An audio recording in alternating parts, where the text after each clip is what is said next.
Well, welcome back, everyone. Well, the person sitting next to me here is quite an accomplished composer. And we usually don't start this way, but I want to read something to you. His name is Evan Mack, by the way. Evan Mack has been making waves in the opera world. Opera News called his work rousing in the realm of Barber and Menotti. New York Daily News said his work is amazing.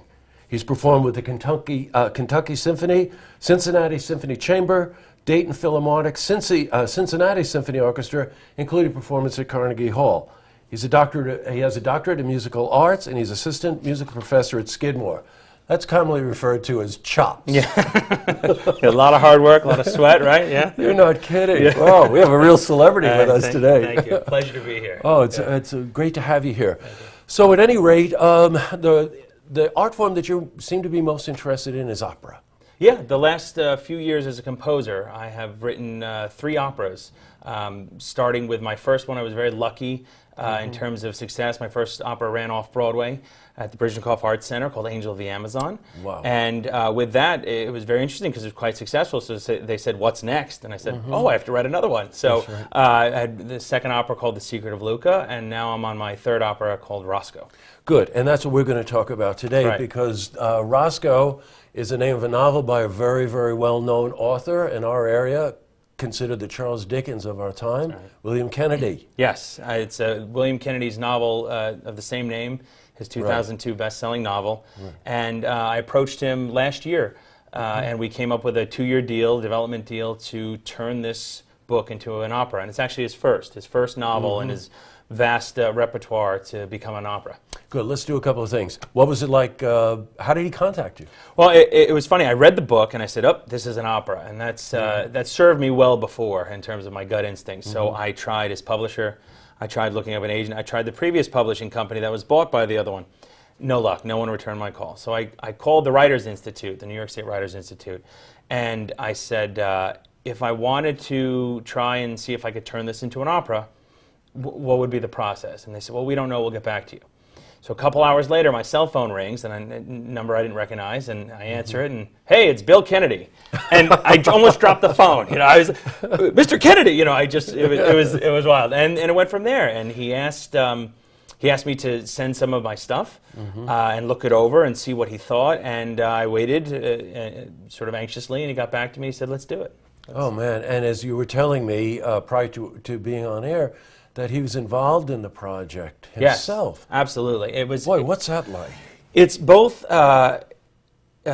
challenging, intimidating, but exhilarating. Yeah, I mean, sure. you know, when you step back for a moment and realize the universe that he created in this fictitious world, you know, you think it's bigger than Tolkien, it's bigger than Harry Potter. I know. I mean, and yes, they're historical characters.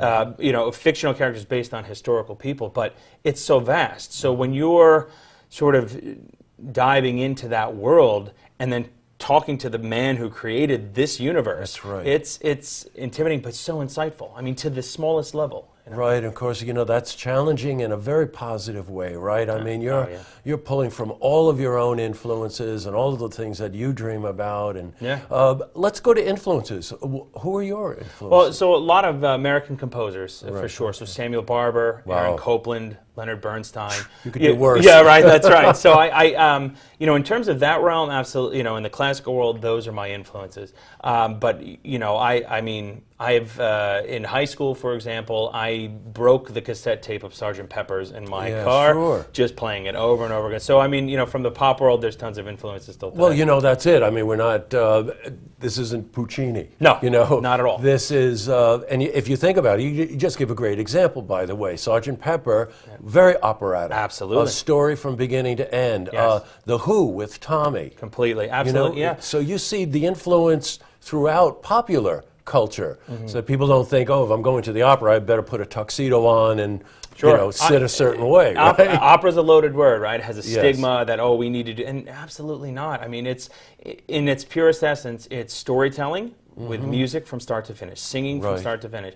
And this story takes place in 1945. Right. So the first group that I listened to was the Glenn Miller Glenn Miller. Orchestra. I That knew was you were it. I gonna said, say this is the sound I'm going to try and evoke at times, and then explore deeper within the characters. But that's the world they're in. It's 1945. That's right. Yeah. And of course, music being the ultimate influence in terms of culture and all of that, Yes. or a mirror of culture, Absolutely. right? Yes. Or society. Fascinating. All right, so we've got a work in progress going Yes. with Roscoe. That's right. Yeah. So we Joshua McGuire, the librettist, who Right. took the novel and made it into the music. words and music, and then I Right. wrote the music. Set those Composition. Yes. Right. We have been working diligently the last year. And with then every month or so meeting with Bill Kennedy and kind of going over what's happening. And so on June 8th, Opera Saratoga is going to present Act One in its entirety as part of their summer season. Okay, so that's coming up. That's a Sunday, That's right. June 8th. Sunday, June 2 p.m. at the Arthur Skidmore. Zankel Music Center. Yes, Oh, what a Skidmore. beautiful music Oh, center. We're spoiled to have it. All right, boy, I know there's a lot of us can't wait for this. Yeah. Give us an idea what you can expect. Great. So it's 80 minutes in length, and it'll be piano and all of the young artists from the 2014 season. So they'll be playing multiple roles.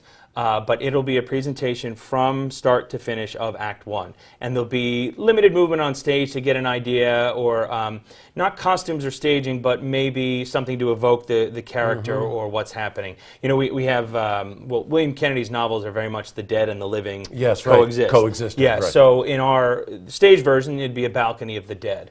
But in this version, for example, they'll probably be on some part of the stage, or they'll be moving in between the time worlds to represent that. So, and that's all going to unfold during the rehearsal process. So that's what makes it a workshop performance. We're working out a lot of the kinks in terms of understanding what the concept was on the page to how it would look on the stage. Right, and I can tell you, because I've been to performances like this, when you call it a workshop performance, it's really an opportunity for someone to see how the thinking behind what you're doing. Yes, To yeah. watch how you're working things, and you put it in front of an audience, you learn. You do, tons, because remember that audience is either going to be diehard fans of William Kennedy, Right. or love Roscoe, or have never been in the opera, or a mix of all of that, or just say, you know what, I love opera, but I don't even know what the story's about. So we have to encompass how to have this very complex and exciting, funny, tragic novel unfold in a new medium.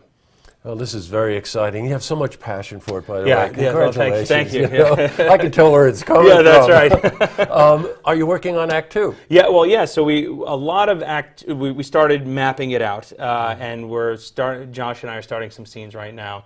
But a lot will be based on how Act One, Act One yeah, is received, yeah, and absolutely. what you feel the pacing is like, Sure. and all of these Yeah, things. so right now our thinking was Act One is 80 minutes and Act Two will be about 60, which would be a great evening of opera if it's the whole thing. However, it might run long, it might run short. Things what seem take a long time, happen way too quick. It's all of those things that we have to figure out. Now, being my third opera, there's a lot of sort of know-how and intuition, and sort of I've learned as things progressed. So it's going to be a great opportunity for at such an early stage to have a workshop within just a year of writing it, to really shape that process early on, rather than even having something more like a fully solidified opera, Yes, the right. whole thing, and then shaping it, afterwards. Oh, I think it's wonderful to see it as a work in progress, really. That's what we're talking Sure. about. And the right? audiences will really it's nice that we're doing it at sort of on the home turf of Roscoe, right? It takes place in Albany, it's parts in Saratoga, and so to have it here as its first sneak peek to the audience, I think will be really delightful for audiences to witness this. Okay, listen up. It's June the 8th, which is a Sunday, 2 p.m. at Skidmore College, and you get to see an opera as it's being thought out, as it's being worked on. I think is fabulous. And we're going to have you back for when you finish Act You Two. bet. This will be okay? my first stop. Terrific. Thank you, Evan, for Thank coming you very in. much. See this interview again, you can head to our website, looktvonline.com.